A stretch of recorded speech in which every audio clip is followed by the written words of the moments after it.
Hello everybody, this is Dave from TZR, and you just hit your checkpoint for the week of November 19th, 2016. Stand by for last week's gaming news right now. First up, a posting by SAG-AFTRA detailing specific games where voice actors are on strike revealed an interesting thing from Telltale Games. In the posting, the same parent company that owned The Walking Dead Season 3 also appeared to own the rights to a game called Guardians of the Galaxy, the video game.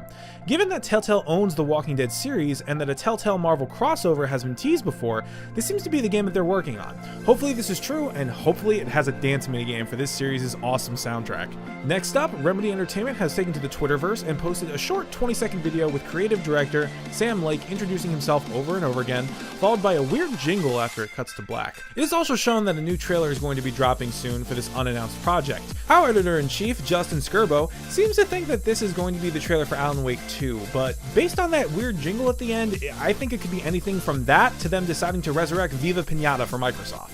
Next up, unfortunately, Atlas USA has announced via the PlayStation blog that Persona 5's Western release date has been delayed to April 4th. In the blog post, Atlas PR manager John Harden cited issues with localization as the reason for the delay, but to make up for it, Harden also announced that Persona 5 will feature dual audio at release. That means if you don't want to listen to the English dub of the game, then you can simply switch it back to the original Japanese voice track, and that is always good for JRPG fans. So, with the games of today moving towards more open worlds with the freedom to go wherever you want in any order that you want for the most part, it seems that game developers are moving away from linearity in their games because of its perceived inferiority. Is linearity bad though? Find out in this week's episode of the TZR podcast. Episode is in the description. Now on to 3 pieces for your reading pleasure on thezeroreview.com right now. First up, we have an op-ed piece from Justin Skirbo regarding the likely news of Zelda Breath of the Wild being delayed away from the Nintendo Switch's release. Would Zelda's delay hurt the Switch in a tangible way though? Find out in Justin's article. Next, Frank takes a look at Owlboy from developer D-Pad Studio.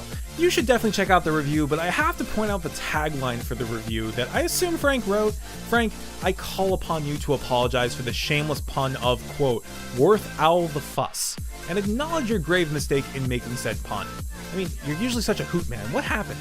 Lastly, Alex emerges from the hyperbolic time chamber to review Dragon Ball Xenoverse 2 from developer Dimps.